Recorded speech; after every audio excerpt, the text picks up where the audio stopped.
grande satisfação que damos início ao primeiro encontro do ciclo de palestras Abra Filtros em 2019. O ciclo de palestras Abra Filtros vai debater e discutir mês a mês durante 2019 temas ligados à nossa área e também ao contexto socioeconômico do Brasil e do mundo. Por isso, estejam sempre ligados no nosso site, nas nossas redes sociais. O tema escolhido de hoje é as inovações do comércio exterior, como se tornar um operador econômico autorizado e fazer parte do novo momento econômico do Brasil. Para ministrar a palestra, temos o prazer de receber Walter Tomás Júnior. Walter tem mais de 30 anos de experiência em comércio exterior, membro consultor da OAB São Paulo nas comissões de Direito Aduaneiro e Direito Marítimo, auditor internacional, sócio-diretor da empresa Portório, assessoria internacional.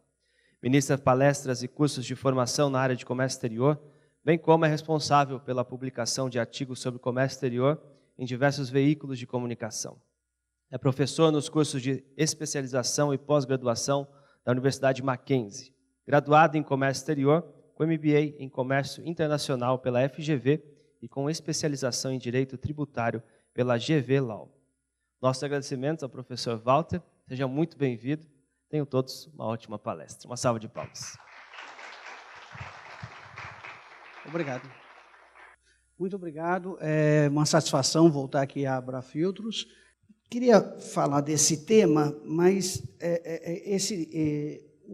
o que é, né, essa coisa do OEA? É uma inovação maravilhosa, é uma empolgante transformação do comércio exterior brasileiro, ou seja, das normas que regulam o comércio internacional do Brasil, certo? É um passo gigantesco no sentido da facilitação e do compliance no comércio exterior brasileiro. Tá? A OCDE acredita que nos países desenvolvidos o impacto da implementação do programa OEA nas empresas chega a 10% do valor CIF da carga, ou seja, uma redução de 10% no valor da sua carga de custo. Aqui, a GV foi agora entregar uma tese de doutorado, um professor que é amigo nosso, né? E ele não conseguiu quantificar, porque os dados no Brasil, eles são sempre um pouco complicados, né?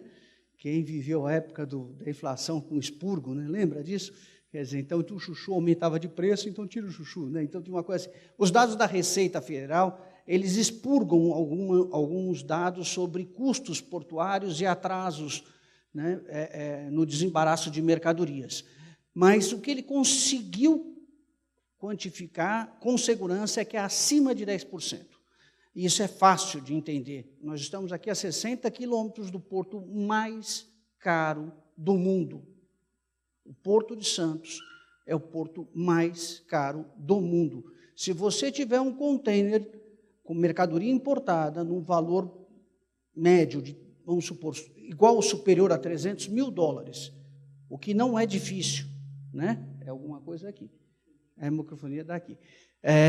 Então, se você tem esse container com mais ou menos $300 mil, o que, vamos dizer aí, para a indústria eletroeletrônica é uma coisa relativamente comum, e você for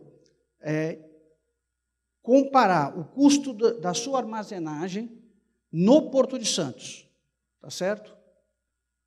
E pegar esse mesmo valor e dividir por dia, você fica no Holiday Inn Plaza de Santos, na melhor suíte deles, com a sua carga, com direito a café da manhã.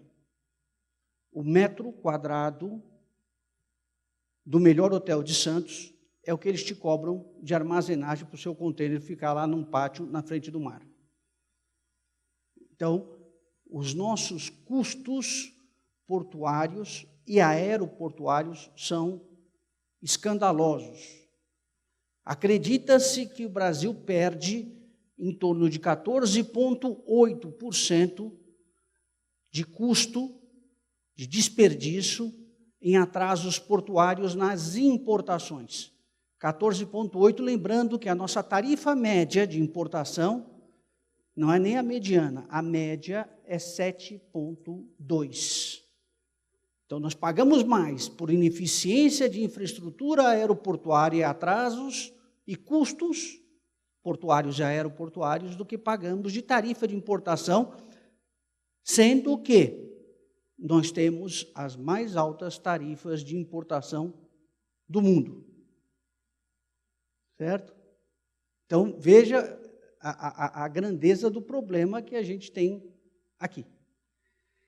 Desde 1975 até 2015, a Firjan faz uma pesquisa com os importadores cariocas, perguntando qual é o maior problema que eles têm para importar. A resposta, mesmo nas maiores crises cambiais que o país já viveu, é sempre a burocracia. A burocracia vem em primeiro lugar, depois vem o resto. Certo? Então, essa é a situação que nós vimos. Desculpa, ainda nesse dado horroroso, imagine que a gente perde 13,6% do valor da carga por atrasos portuários na exportação. Nós exportamos ineficiência portuária, agregado ao custo do nosso produto. Certo? Quer dizer, isso é um cenário nosso, particular. Mas nós temos um problema muito maior. Nós temos um problema que é mundial, que é a queda expressiva da eficiência do sistema aduaneiro. Alguns estudiosos chamam da falência do sistema aduaneiro. Dentro desse panorama de falência do sistema aduaneiro, surge a ideia de se mudar completamente a forma como se faz controle aduaneiro. Ou seja, não mais fazer controle aleatório, mas fazer controle usando gestão de risco e inteligência artificial. Certo? E é nesse contexto que nasce e que está implementado já em mais de 70 países, e inclusive no Brasil desde 2014, o programa OEA.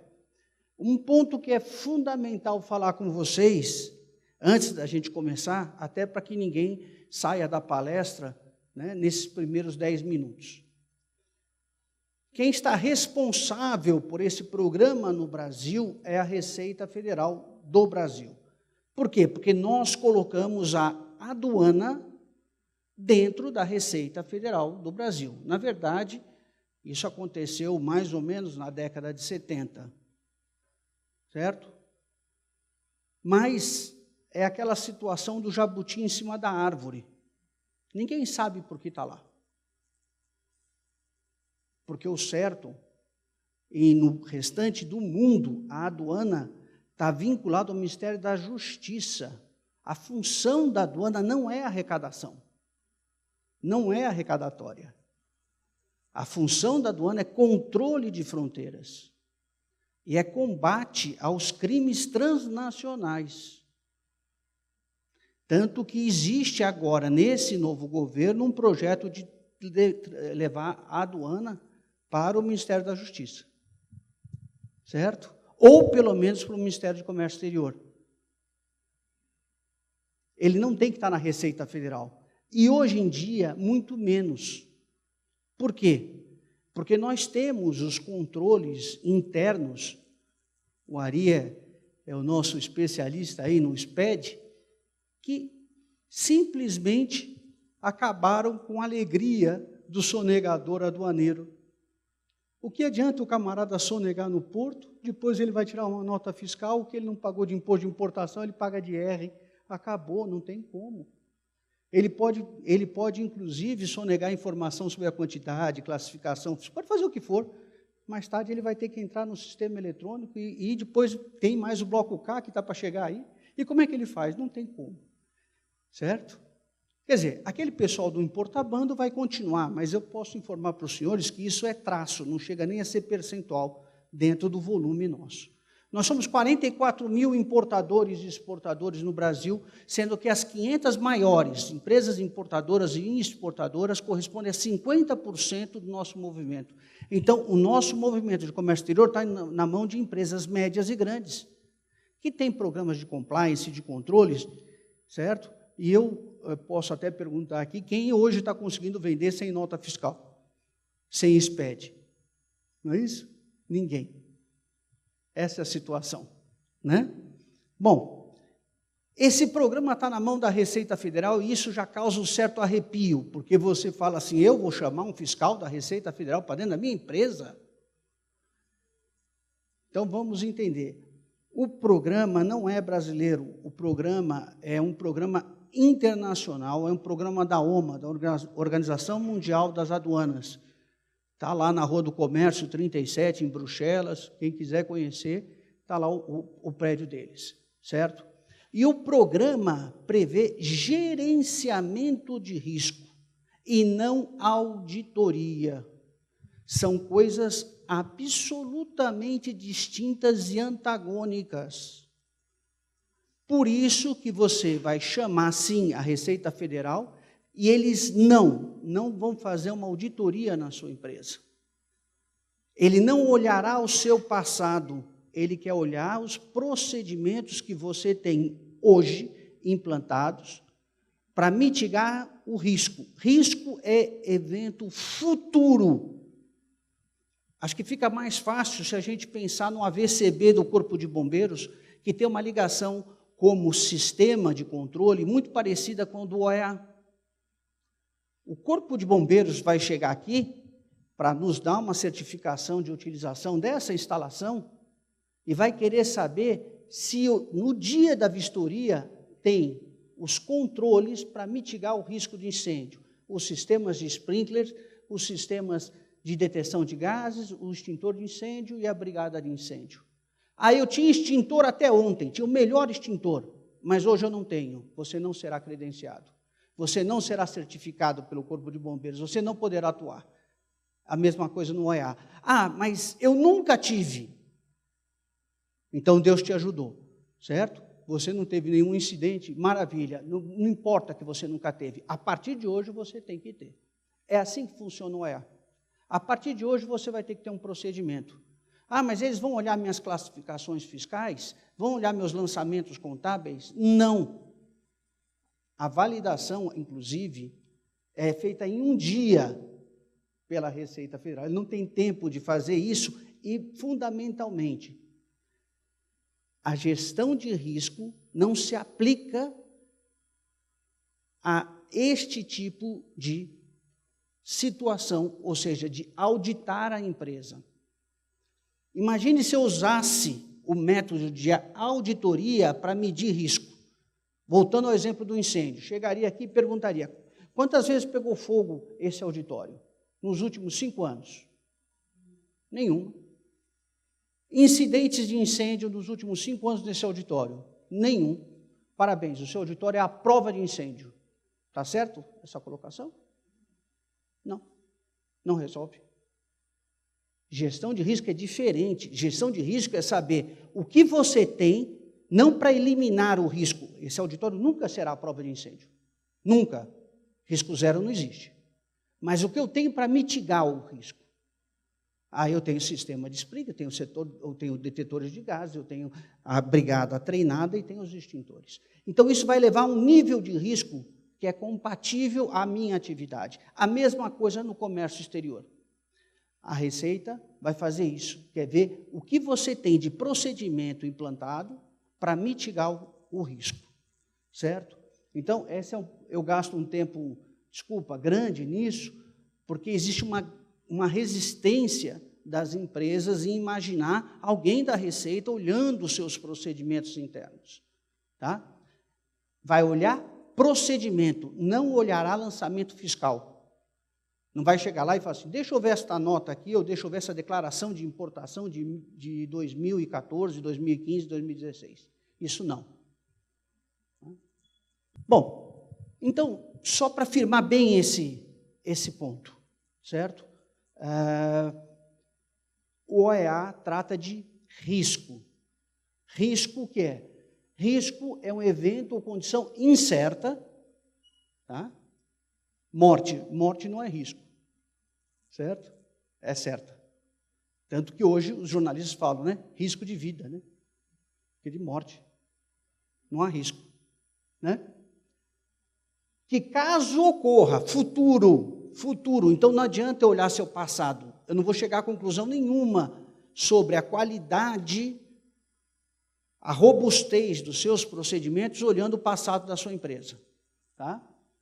Que terá um efeito negativo nos objetivos. O programa OEA brasileiro, ele tem duas vertentes. Uma é segurança, que é para os exportadores e que está vinculado à segurança da carga, a segurança física, para mitigar o risco de contaminação da carga lícita pela carga ilícita.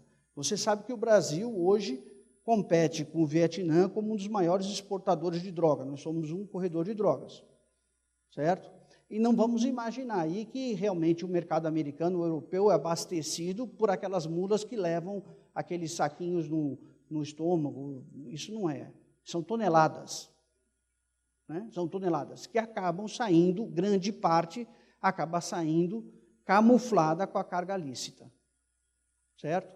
Então, o OEA, exportação, segurança, tem a vertente de olhar este tipo de risco e o risco de lavagem de ativo usando as exportações.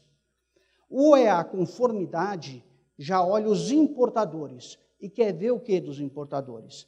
Se os importadores têm procedimentos que garantam que ele vai mitigar os riscos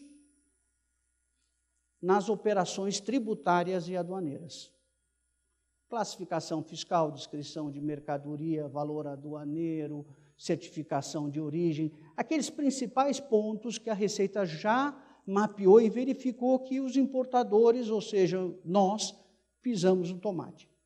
Tá certo? Ela fez aquela curva ABC, falou, olha, o que mais dá problema é isso aqui. Se o camarada tiver um procedimento bom para isso, a gente dá para ele uma carteirinha verde e fala assim, olha, não fica na fila não, passa aqui do lado. É assim que funciona. É um método moderno, né? Então, vamos entender como é que nós fazemos hoje.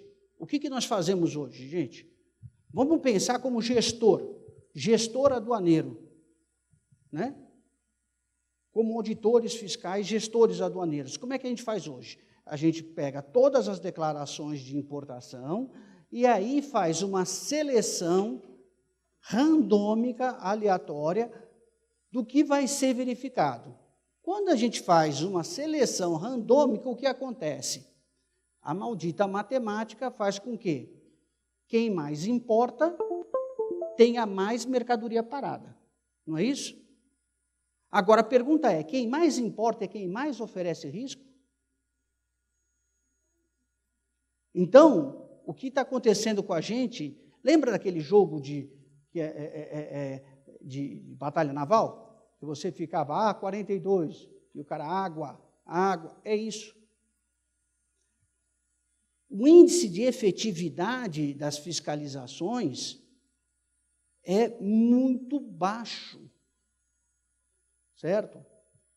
Então, você tem um auditor fiscal que custa, não que ele recebe, mas que custa para a gente, como brasileiro, R$60 mil por mês aproximadamente. O cara gasta uma manhã para ir lá olhar uma mercadoria, chega lá, água.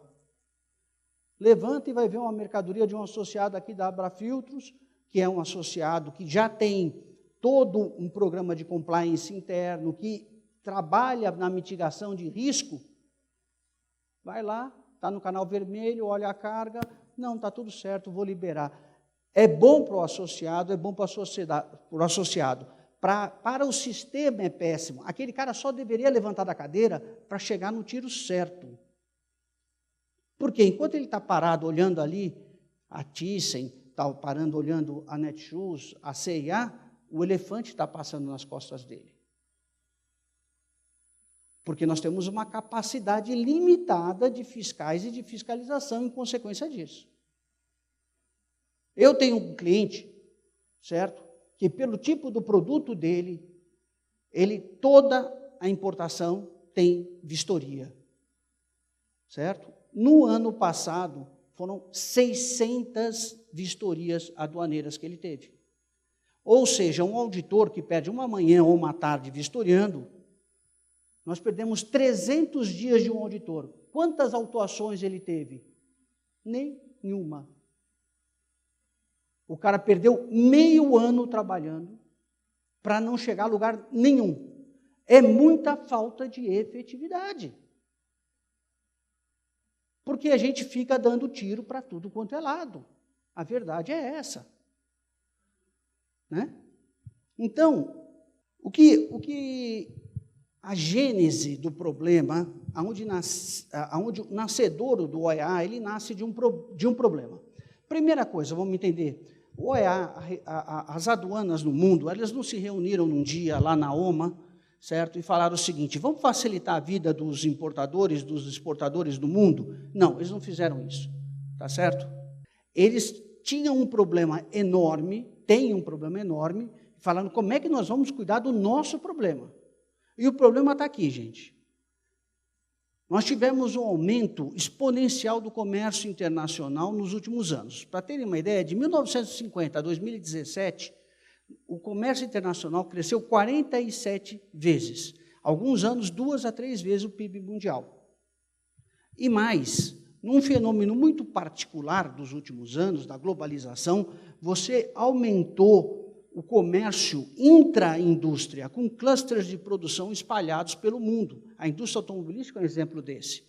Então, você tem algumas partes feitas num país, outras partes feitas num outro país, o carro é montado num terceiro país ainda e é exportado para um quarto. O que faz isso? Isso faz com que o sistema aduaneiro seja impactado por essa movimentação. O que é o sistema aduaneiro? Inclusive, essa é a primeira definição de aduana, né? Portório, é uma porta. Na verdade, certo? Era um lugar, né, nas redondezas de Roma, eles têm dúvidas sobre a real localização, se era na Via Ápia, outros dizem que era ainda uma outra entrada de Roma, onde eles, então, estipularam um portão, tinha lá uns centuriões, que recebiam a mercadoria que entrava de Roma e cobravam o tributo, certo? E também da mercadoria que saía de Roma. Eles faziam essa verificação, né, cobravam o tributo e algumas mercadorias, eles falavam, não, isso aqui, né, isso aqui César deixa entrar, isso aqui César não deixa entrar, certo? Isso aqui César não deixa entrar, mas como César não está aqui, a gente pode fazer um acordo. Já devia ter, imagina, na mão dos italianos, então, como é que a coisa não funcionava na época, né? Mas, de qualquer maneira, o sistema é esse desde aquela época, não mudou. É um portão. Nós temos um portão, só que o que aconteceu com os anos, e principalmente nesses últimos anos, foi acumulando gente nesse portão, foi acumulando cada vez mais gente querendo passar e querendo passar mais rápido, just in time, nós precisamos colocar isso aqui dentro, senão eu vou tirar o meu cluster de produção do seu país, entende? Eu não posso ficar perdendo tempo, né? Não é isso? Eu tenho que trabalhar com horas, eu tenho que ter certeza de que é minha mercadoria, eu tenho que ter previsibilidade da cadeia logística. Então, abre logo essa porta. Ótimo, ótimo se não fosse um outro problema. O outro problema é o seguinte, e é esse o grande conflito, aumentou exponencialmente também o quê? O crime transnacional. Senhores, em alguns lugares do mundo, não aqui no Brasil, que aqui é mais barato, isso, né, é um alento para nós que somos viciados, né? Uma brincadeira, mas a cocaína chega a custar 1 grama de cocaína, 1 grama de ouro, o equivalente. A exceção, certo, do Havaí, chega a custar 3 vezes isso, porque é o controle, por estar numa ilha, né, é muito maior. Só que, em compensação, o Havaí é o maior consumidor de metanfetamina per capita dos Estados Unidos. Certo? Então, nós temos isso daí. Aí temos o quê? As armas, temos o tráfico de animais silvestres, órgãos humanos, material radioativo, lixo radioativo, efluente químico. Gente, nós recebemos aqui, em Pecém, no porto de Pecém, recebemos lençóis que vieram contaminados com fluidos humanos, que eram lençóis para serem incinerados, de hospitais americanos. Vieram para cá, para fazer forro de calça jeans, ainda com fluidos, certo? Nós recebemos da China, no Espírito Santo, próteses reutilizadas, sendo vendidas como próteses e órteses, né? Virgens, mas reutilizadas. Daí você, como essas próteses têm algumas partes delas, têm alguns polímeros, você não consegue fazer um tratamento de biossegurança ou com alta temperatura ou com ataque químico necessário. Então, o que acontece? Eles simplesmente passam uma água, secam, põe dentro de um saquinho, fecha e diz que é novo. Você implanta no camarada e aí começa uma infecção que você não consegue debelar com antibiótico. Até porque algumas áreas não são tão irrigadas onde vão receber essas próteses. E você, no final, amputa uma perna, um membro do camarada. E eles falam que é uma rejeição. Olha o tamanho, a coisa da bijuteria para as mulheres. Vocês ouviram falar nisso? O zircônio, que a OMS, que é para dar brilho, né? A OMS permite 0,1% de adição de zircônio, a Organização Mundial da Saúde, e a China mandava com 30%, altamente cancerígeno. Aqui, no interior de São Paulo, que pegaram lixo químico, vindo da Europa, para tratar esse efluente na Europa é muito caro, então é mais fácil mandar para a América Latina, para a África, não é isso? O camarada pega e simplesmente incutia, né? Ele estocava ao ar livre, aquilo ali. Então, vocês entendem que o nosso problema está muito mais complexo do que, sinceramente, essa bobagem da tributação, porque hoje a gente tem os controles de tributação internos que são suficientes. Nesse sentido, e o mundo já está, né, há tempos enfrentando isso, e até culminou com o quê? Com os ataques às torres gêmeas, que é o controle de cross-border, ou seja, passagem de pessoas, mercadorias e serviços. Como controlar isso e manter uma celeridade no fluxo de comércio internacional? Essa é a questão. Então, chegou num ponto em que aquela porta, aquele sistema da porta abre, fecha, escolhe quem entra, quem sai, e vai, não dá certo mais. O que teve que se fazer? Teve que se pensar fora da caixa.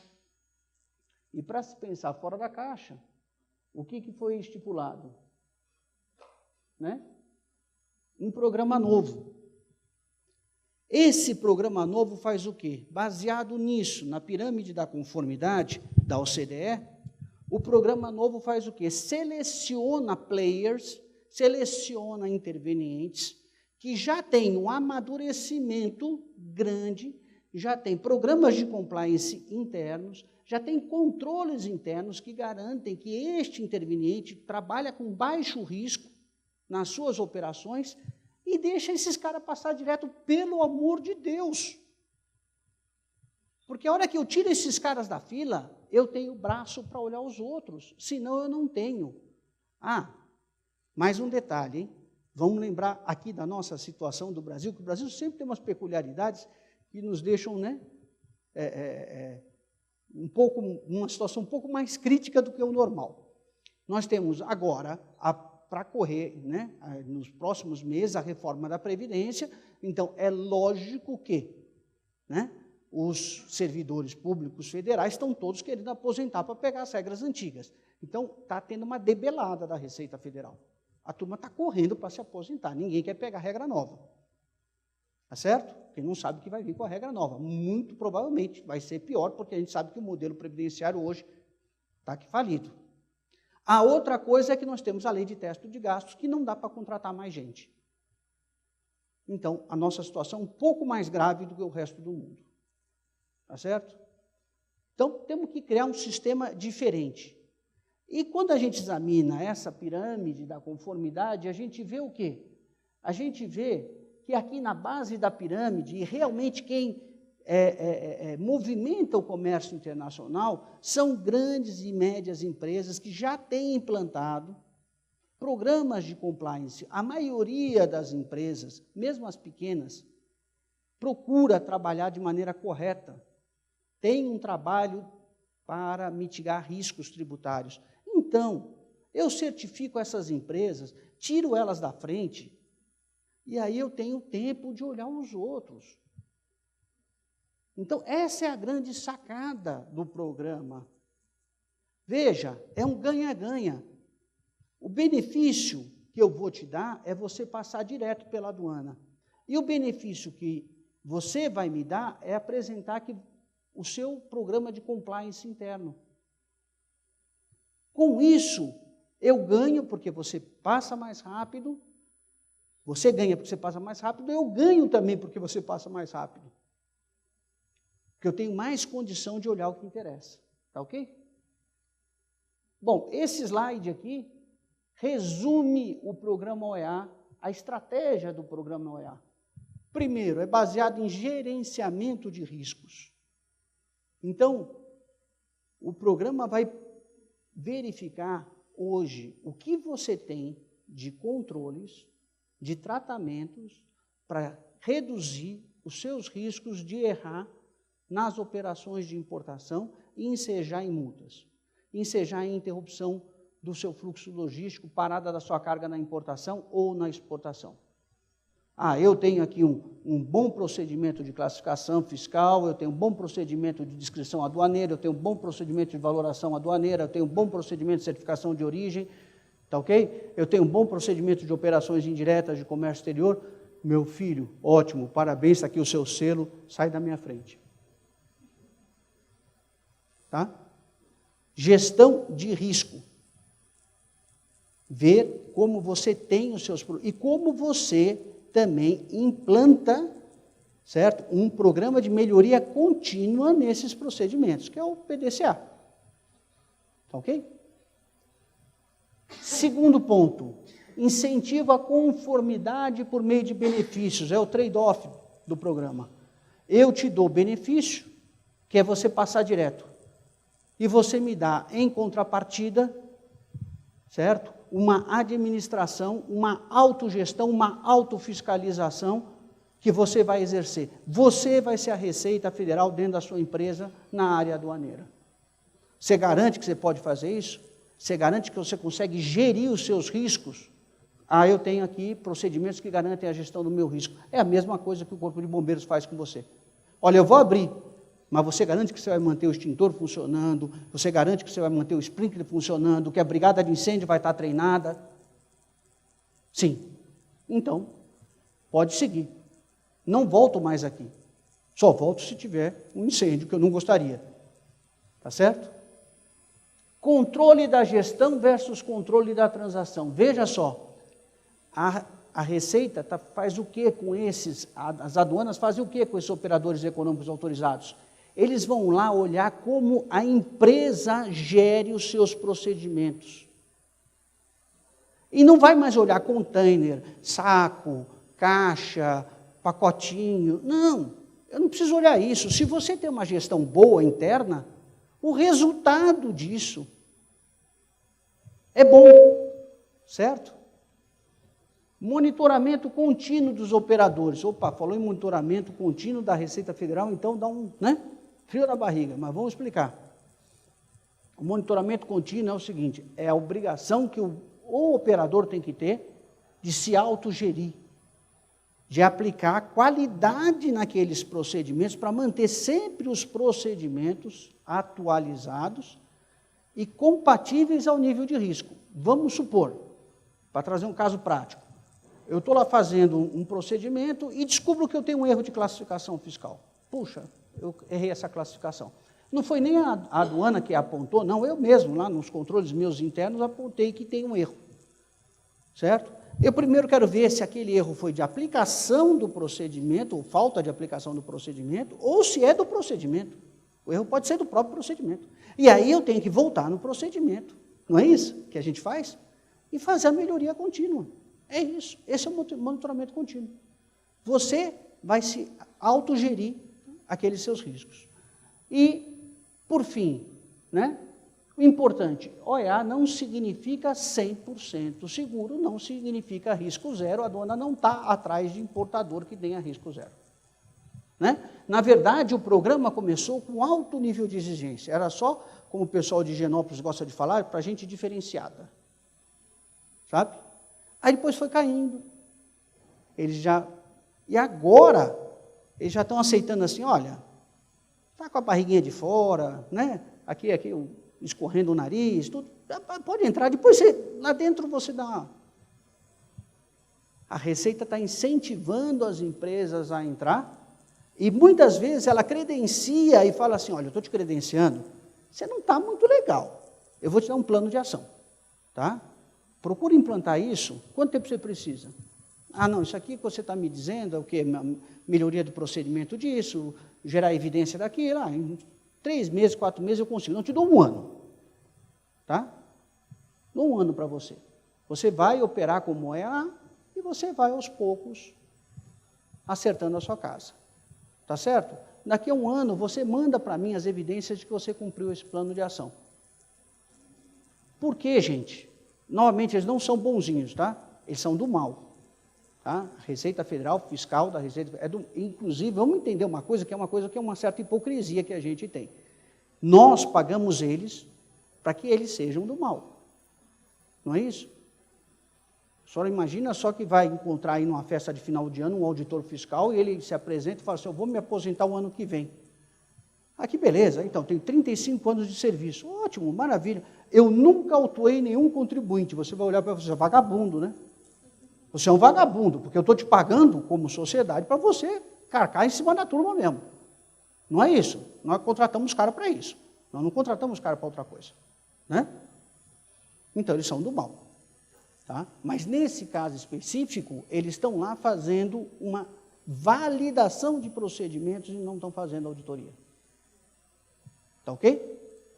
E eles querem que as empresas entrem, porque é melhor que você entre, tenha um plano de ação de melhoria contínua, do que você ficar fora. Tá? A China já tem mais de 10 mil operadores econômicos autorizados, nós estamos em 200 e poucos. Tá certo? Os Estados Unidos tem mais de 8 mil. Então, nós temos que crescer muito com isso. Né?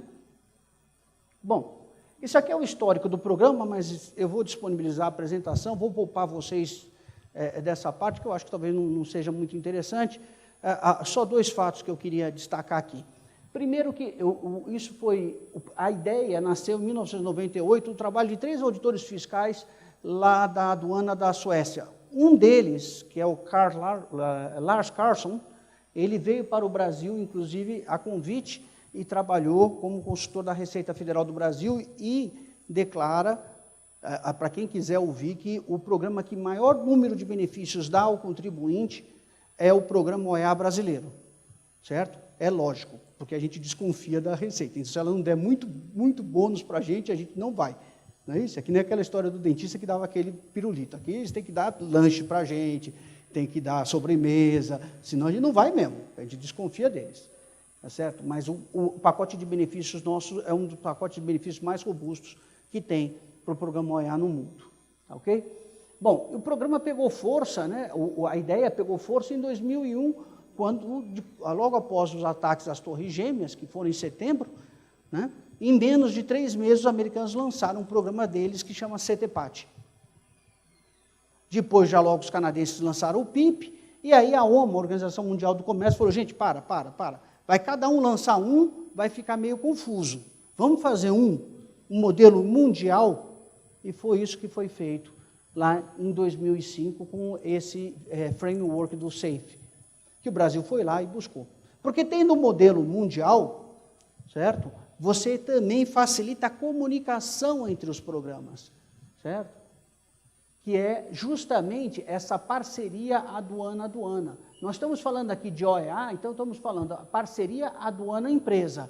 A Receita está passando para você que você se autofiscalize nas suas operações aduaneiras, tenha procedimentos, tá certo? Para mitigar riscos. Perfeito.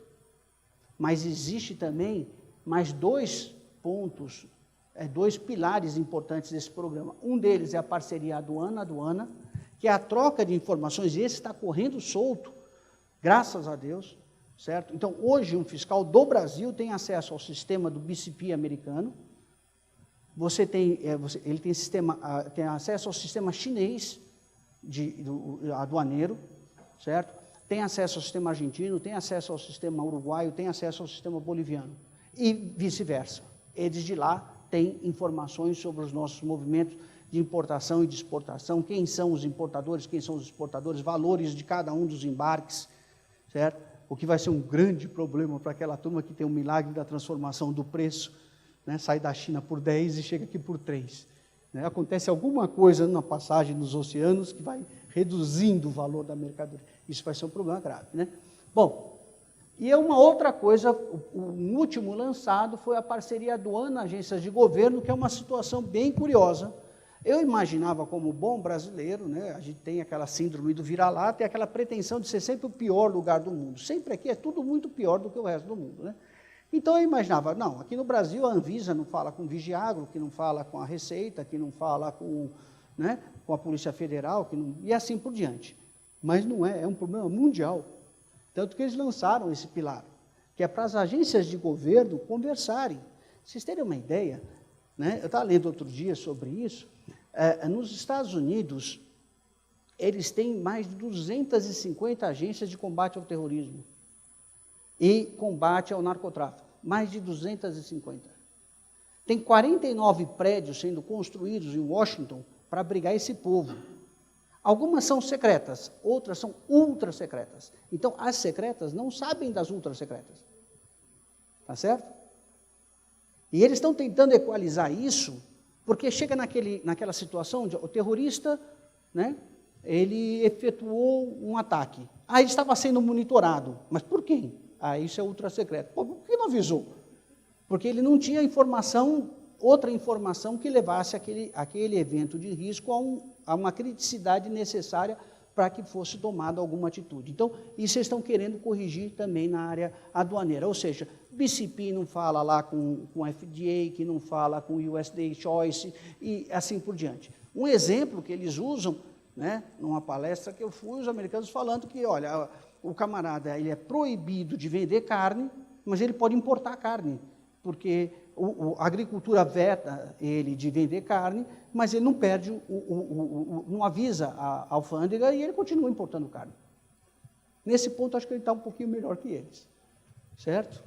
Mas, bom, o programa já está em mais de 70 países, né, no mundo. Esse dado aqui é de 2017, vale a pena depois eu vou atualizá-lo. E o programa já está gerando essa quantidade, né, mais de 40 acordos de reconhecimento mútuo. E o que é acordo de reconhecimento mútuo? É uma outra forma também que o programa permite de melhoria e de foco nas ações aduaneiras. Porque pelo acordo de reconhecimento mútuo, Brasil, que tem um para o Uruguai, fala o seguinte: esse cara é operador econômico autorizado no Brasil, então ele é de baixo risco. A aduana uruguaia pode, então, fazer o quê? Diminuir o controle sobre aquele cara e ganhar tempo. Com a Argentina nós estamos assinando esse ano. A Argentina, os Estados Unidos e os BRICS. Isso é uma coisa individual para o porto ou quando vai ser instituído para todos os portos? Todos os portos. Todos os portos. É nacional. Certo? Perdão?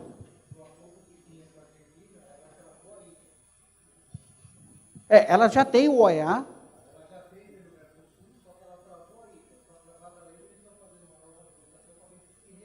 Se reabre. Exato. Certo? Mas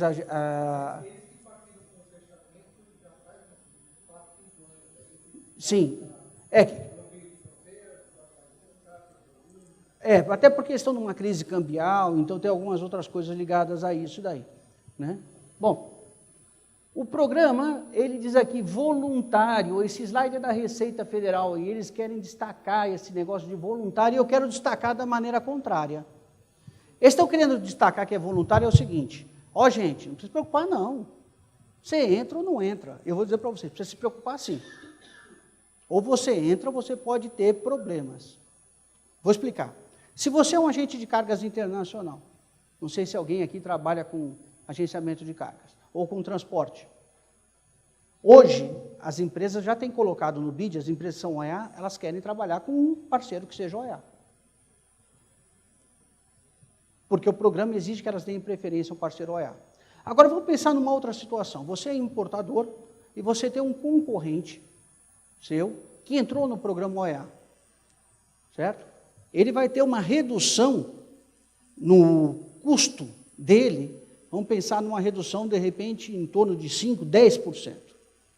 Como é que você vai tirar isso? Como é que você vai tirar essa diferença? Ele vai ter o desembaraço da carga dele feita em águas, antes do navio encostar. Ele tem previsibilidade de estoque, você não tem.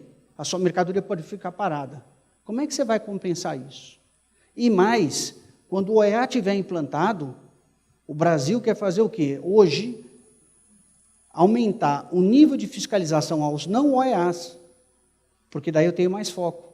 Que hoje, para todos os importadores e exportadores, está em aproximadamente 10%. Eu quero levar isso a 30%. Então, você como não OEA, vai ter mais chance da sua carga separada.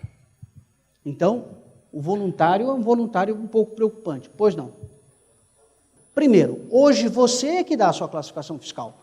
Porque, lembra, você é que vai preencher a sua declaração de importação e assume a responsabilidade sobre a declaração, sobre a classificação fiscal. O que a Receita Federal...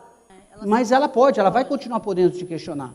Certo? O que ela vai querer para poder diminuir o número de vezes que vai parar você para ver o problema da classificação fiscal é o quê? Que você tenha um procedimento de classificação fiscal. Você tem um procedimento de classificação fiscal implantado na sua empresa?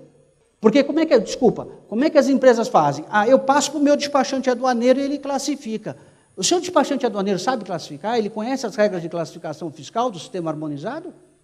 Conhece as regras de classificação fiscal do Mercosul? Porque se parar e tiver errada a classificação fiscal, você vai ter todo o ônus e o bônus de classificação errada e mas ser autuado, né? A ideia é você não parar, a ideia é você assumir a responsabilidade de fato, ter um procedimento para fazer uma boa classificação fiscal. E mais, eles te dão o benefício de que você vai fazer uma consulta de classificação, que hoje demora quase um ano a resposta, eles vão te responder em 40 dias.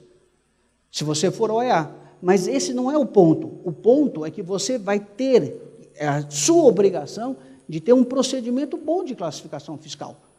E não simplesmente imaginar que eu passo isso daí para o despachante, para o agente de cargas, está entendendo? Ou mesmo eu vou fazer aquela classificação fiscal que o mercado está usando. O mercado está usando, vai bem até que um cara é autuado e esse cara chega para o fiscal e fala duas coisas que são mágicas. A primeira coisa que ele fala, que é para intimidar o fiscal, é o quê? Quando ele está com problema de classificação, ele fala, sempre trouxe assim. E o fiscal fala, ótimo, vou pegar 5 anos desse peão.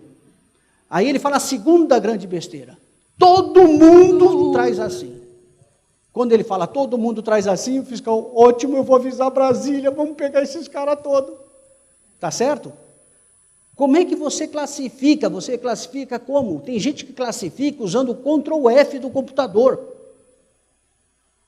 É Ctrl F, tem o método do Ctrl F. Tem o método do menu de restaurante. Eu vou olhar qual é o que paga menos. O que paga menos deve ser a minha. Não é, mas se ajeitar, se apertar assim. Olha, tem aqui umas 3 possibilidades. Senhores, desculpa, não estamos falando de classificação fiscal, mas é uma área que eu milito bastante.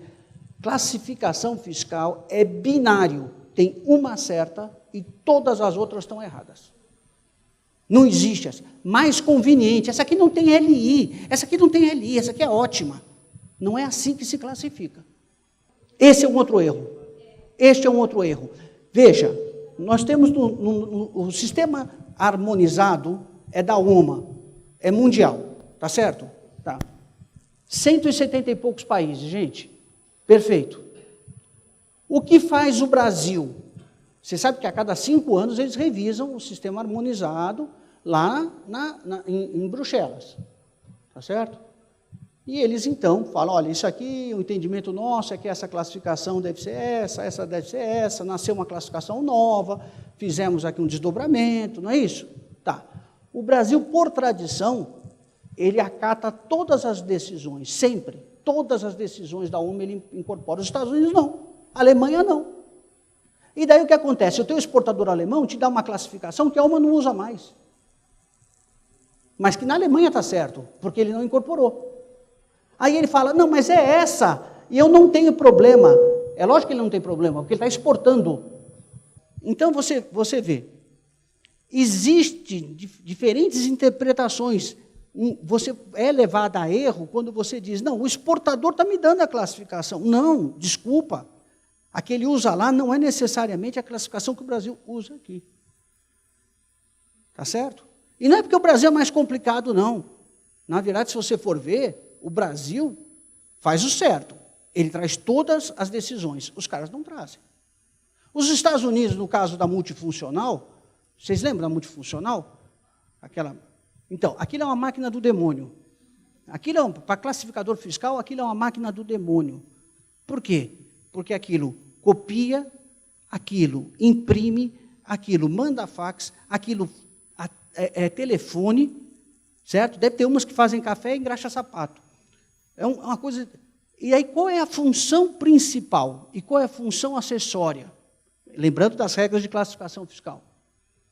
Você não consegue encontrar. Foi uma briga em Bruxelas, certo? Aí chegaram a uma conclusão. Os americanos chegaram no final da reunião e falaram assim, muito obrigado, gostei da discussão, nós não vamos implantar essa decisão da OMA. Mas por quê? Porque se nós implantarmos, vai quebrar 2 empresas americanas. Então, nós não vamos implantar. E aí? Aí ele te manda uma classificação de multifuncional que ele está usando lá, você vai usar aqui, está errado. Tá certo? Bom, então, vamos lá. O OEA segurança é aplicado a todos esses intervenientes. Então, importador, exportador, agente de carga, transportador, depositário alfandegário, REDEX e operador aeroportuário, aero e portuário também. Né? E o conformidade é basicamente para o importador. Sai importador, exportador, né? Porque geralmente a empresa é importadora, exportadora, mas a essência a empresa é essencialmente importadora. Tá ok? Esses são os benefícios. E aí é que a gente começa a ver algumas coisas que vão também clarear a parte de classificação fiscal. Daqui, dos benefícios gerais, eu destaco esse, ponto de contato na Receita Federal. Ou seja, um fiscal para chamar de seu. Tá certo? Você vai ter, finalmente, alguém para atender o telefone do outro lado. Certo? Geralmente é quem já participou da vistoria na sua empresa. E, novamente, isso não é... Eles vendem como benefício, mas veja como é um ganha-ganha. Não é só que ele vai te atender, ele sabe quais são os riscos que a sua empresa oferece. Então, vamos supor, a sua carga, 98,5% vai passar no Canal Verde, pelo programa OEA. 1,5% tem que ter uma amostragem, né? Porque senão vai deixar o cara solto, não dá, né? Tem que ter uma amostragem. Naquele 1,5% parou no vermelho. Aí o camarada está preocupado em subfaturamento. Tá? Parou a carga. Você vai falar não com aquele fiscal de Santos, com o Zequinha, com o Juliano, não. O seu despachante também não vai falar com ele, você vai falar com o seu focal point, o fiscal que é gerente da sua conta. Ele vai falar com o colega. Por quê? Ele vai chegar para o colega e falar, eu conheço essa empresa, eu já vistoriei ela, subfaturamento você não vai encontrar. Você vê como eles ganham também? Você entende que não é só você que ganha? Eu queria deixar claro isso, porque senão dá a impressão, Walter está falando aí que eles vão dar um monte de benefício, mas não acredito que a Receita vai dar benefício. Não é benefício só para a gente, não, é para eles também, para serem mais efetivos. Certo? Agora, vamos supor que o cara fala assim, não, eu estou com um problema aqui, eventualmente, de quantidade. De quantidade? Pô, quantidade pode ser, porque eles não têm um procedimento, eu já até pedi para eles melhorarem. Ou de classificação fiscal? Pode até ser. Você entende? Que é uma coisa mais focada. Né?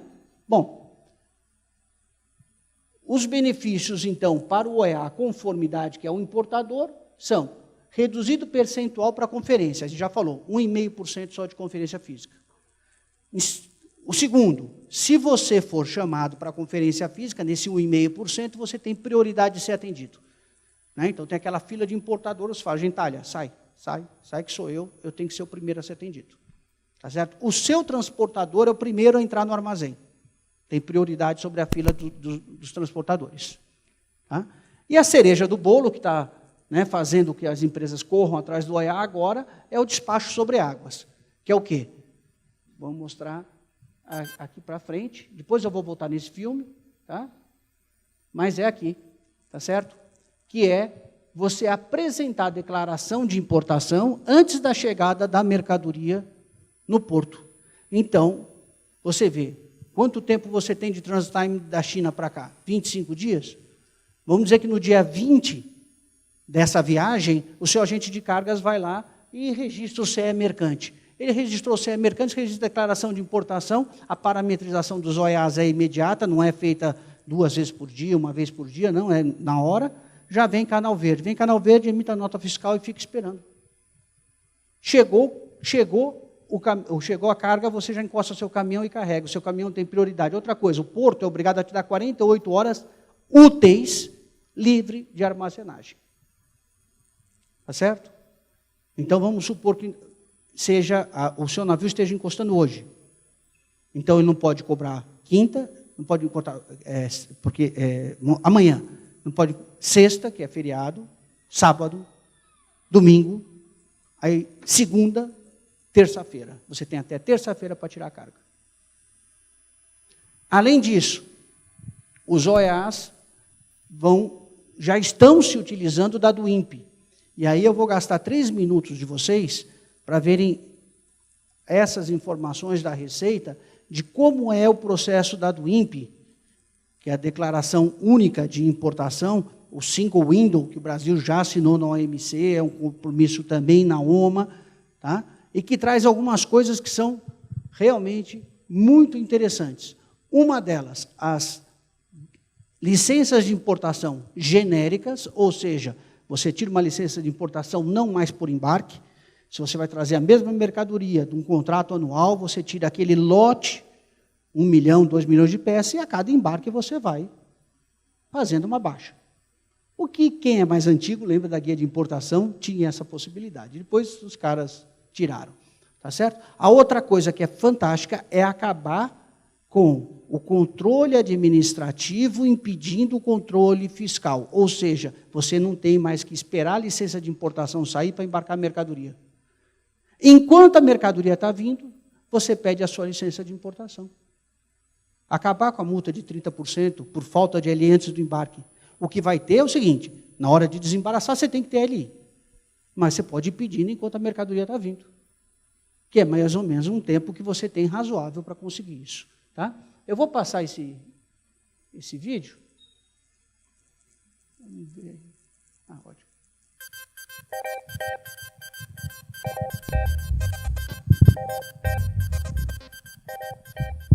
Foi implantada neste mês a nova declaração de importação no Portal Único de Comércio Exterior, a do INPE. A nova declaração trará às importações brasileiras ganhos de segurança, simplificação e eficiência. A do INPE é um dos instrumentos do programa Portal Único de Comércio Exterior, principal iniciativa do governo brasileiro para a desburocratização e modernização dos processos de exportação e importação, reduzindo tempos e custos envolvidos nessas atividades, o que ajuda a aumentar a competitividade do Brasil no mercado mundial. A do INPE será implantada de forma gradual nessa primeira fase. As empresas certificadas como operador econômico autorizado na modalidade de conformidade nível 2 poderão registrar via do INPE as importações realizadas pelo modal aquaviário. Mostraremos agora as novidades trazidas pela Declaração Única de Importação. O Portal Único de Comércio Exterior é uma mudança de paradigma e de cultura entre os operadores do comércio exterior brasileiro. No último dia 1º de outubro, foi lançada a Declaração Única de Importação, a do INPE. O ganho esperado após a implantação completa do novo processo é a redução dos prazos médios em cerca de 40% no tempo, Digo, 17 para 10 dias. O potencial de economia para os operadores com a redução de 7 dias no tempo de liberação de mercadorias na importação é de aproximadamente 8 bilhões de dólares ao ano. Isso considerado os 150,7 bilhões importados em 2017. Trata-se de um esforço e colaboração de mais de 20 órgãos de governo envolvidos no programa Portal Único de Comércio Exterior e da participação ativa do setor privado em todas as fases do projeto. O portal permitirá agilizar procedimentos e melhorar a qualidade do controle no comércio exterior, essenciais para o equilíbrio da concorrência, a tutela da propriedade intelectual e a proteção contra ameaças diversas no comércio exterior. O novo processo de importação é fruto de uma reengenharia promovida pelo Programa Portal Único de Comércio Exterior. Ela foi construída com ampla participação da sociedade e materializa a implantação do Acordo de Facilitação de Comércio da OMC. Ele está em linha, portanto, com as melhores práticas internacionais e aderente com as necessidades de intervenientes públicos e privados. As principais mudanças do novo processo é o fluxo único na prestação das informações e documentos entre intervenientes privados e o Estado brasileiro, tudo através do Portal Único, que distribui essa informação, eliminando as redundâncias e as ineficiências do processo antigo. Os principais benefícios são a redução do tempo, a redução dos custos relacionados com a operação, além do aumento da previsibilidade e da transparência, contribuindo para uma melhoria do ambiente de negócios, com aumento da competitividade das empresas e para produtos mais acessíveis aos consumidores brasileiros. O antigo modelo de registro da declaração exigia que o importador primeiro obtivesse as liberações de licenciamentos e inspeções físicas de órgãos anuentes antes que pudesse apresentar a sua carga para a fiscalização aduaneira. Com o novo processo, além de grande redução nas mercadorias sujeitas a licenciamentos e inspeções, a carga pode ser declarada para a fiscalização antes mesmo de sua chegada, antecipando procedimentos aduaneiros e agilizando o fluxo logístico e minimizando a necessidade de armazenamento. A Declaração Única de Importação irá reunir informações de natureza aduaneira, fiscal, contábil e comercial e eliminará redundâncias do atual processo de importação e trará os seguintes ganhos: redução do ciclo médio de importação, redução dos custos logísticos e melhor gestão de risco. Isso trará como benefício redução dos estoques, redução do pagamento de custo logístico, como exemplo a armazenagem e a liberação antecipada das cargas. O novo processo de importação para o Brasil, que vai usar o do INPE, é muito importante para o ambiente de negócios porque ele cria mais confiabilidade e mais transparência em todos os processos de importação. Como esse processo foi desenvolvido a partir da colaboração de todos os atores da cadeia logística que trabalham na importação, ele simplificou os processos. E à medida que ele simplifica os processos e torna eles mais confiáveis, ele melhora a logística do processo todo. A implantação da Declaração Única de Importação será gradual. As atuais Declaração de Importação, DI, e a Declaração Simplificada de Importação, DSI, permanecerão disponíveis para utilização até a completa implementação do novo processo e adaptação do setor privado.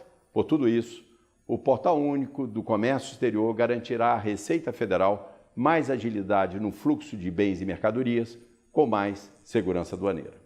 Então, entre agora no Portal Único de Comércio Exterior e conheça a Declaração Única de Importação, a mais nova ferramenta para impulsionar o comércio exterior brasileiro. Bom, gente, eu acho que um ponto também que vale destacar aí, que acabou ficando um pouco nebuloso, é a coisa da janela única de conferência. Hoje, quando você tem 2 ou 3 órgãos anuentes, você tem que esperar que cada um deles vá lá, vamos supor, Anvisa, Receita e Vigiagro, certo? Janela única funciona como funciona no restante do mundo. Meio-dia abre a janela de conferência física, 6 horas da tarde fecha a janela de conferência física. Quem foi, foi. Quem não foi, a mercadoria está liberada. Ok? Então, é realmente uma outra maneira de trabalhar. Aqui é a consulta pública para o lançamento do despacho sobre nuvens, ou seja, trazendo o despacho antecipado do aquaviário também para o aéreo. Os operadores econômicos autorizados vão poder apresentar a declaração de importação antes mesmo da carga sair do exterior no avião. Aqui são os percentuais de redução do que já está acontecendo com os operadores econômicos autorizados em relação aos outros importadores. Ok? E aqui, aí rapidamente, fazendo a nossa parte comercial, explicar como nós implantamos o OEA. Né? Nós implantamos o OEA em 4 fases.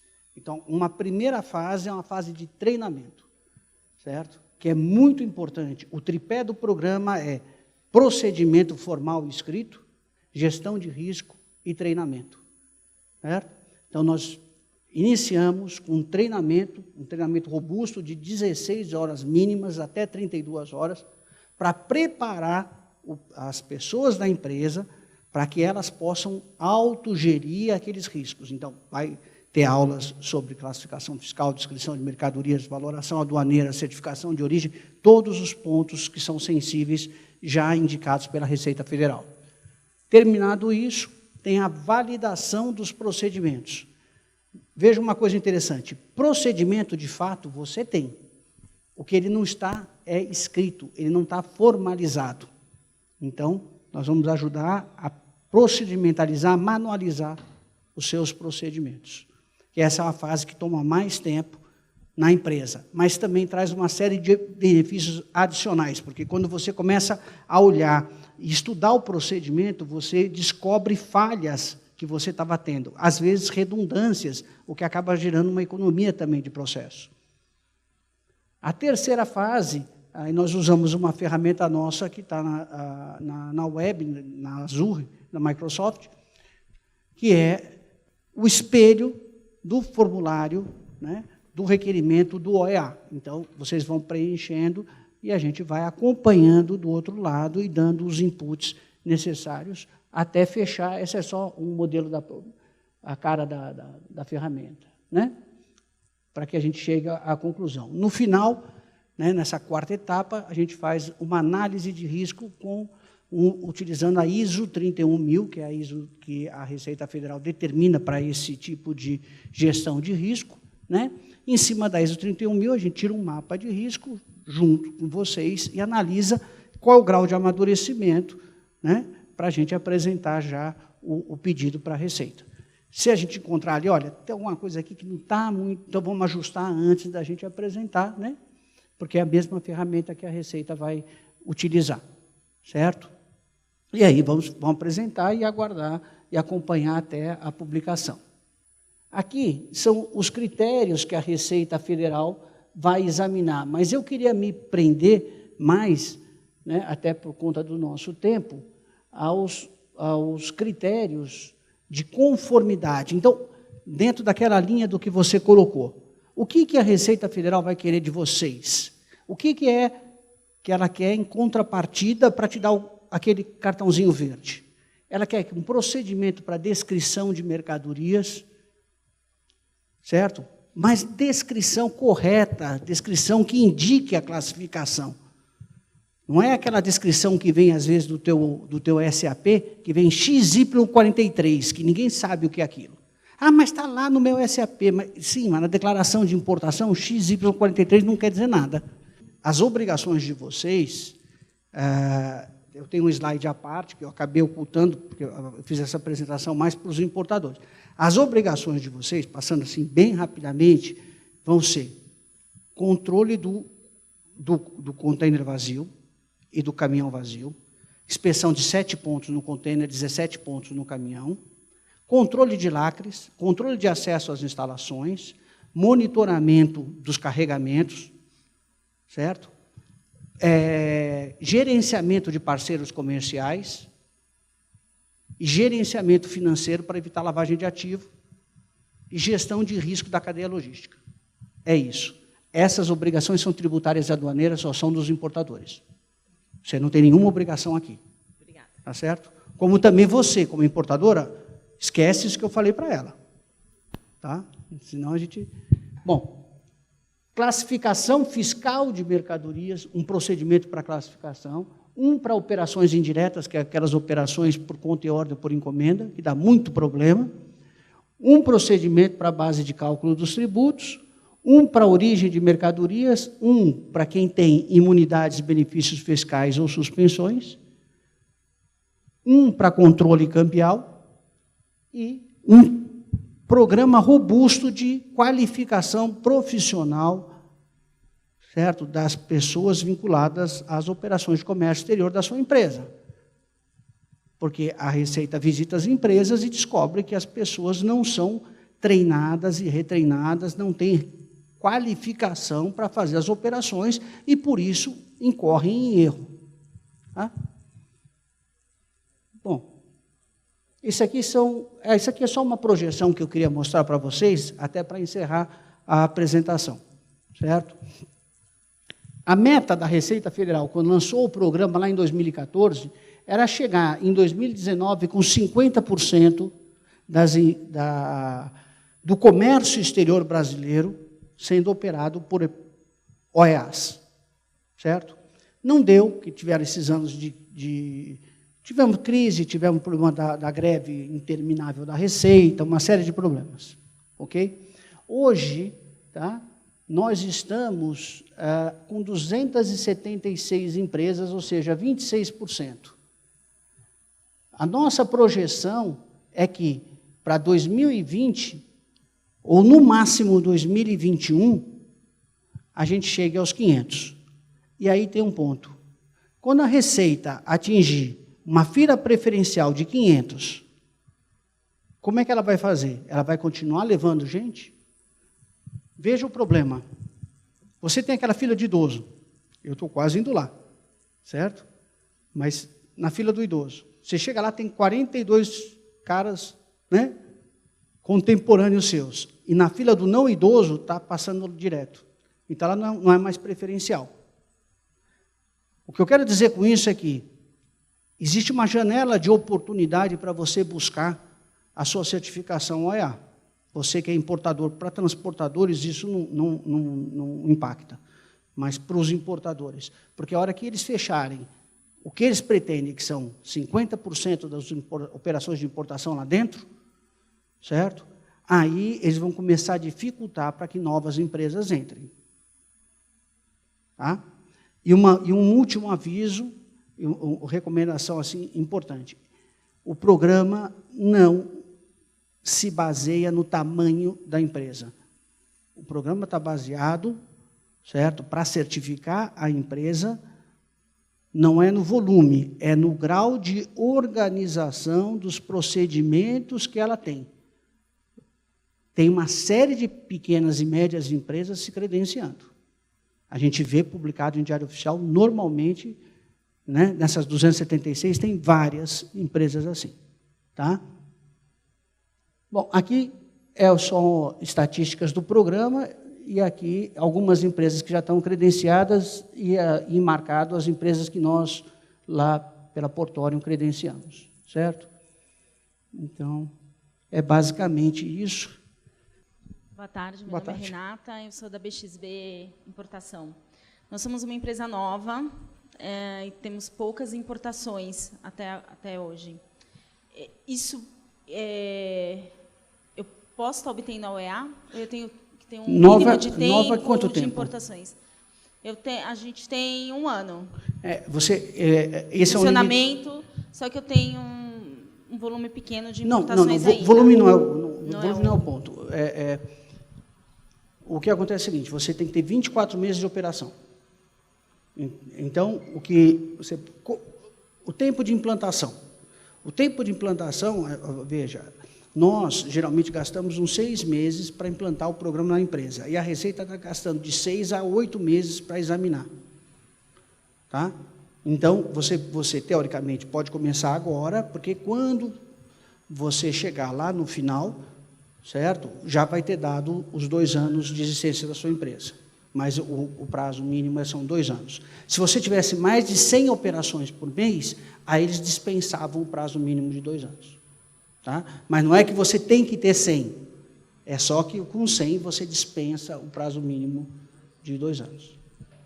É uma dúvida bem específica, tá, professor?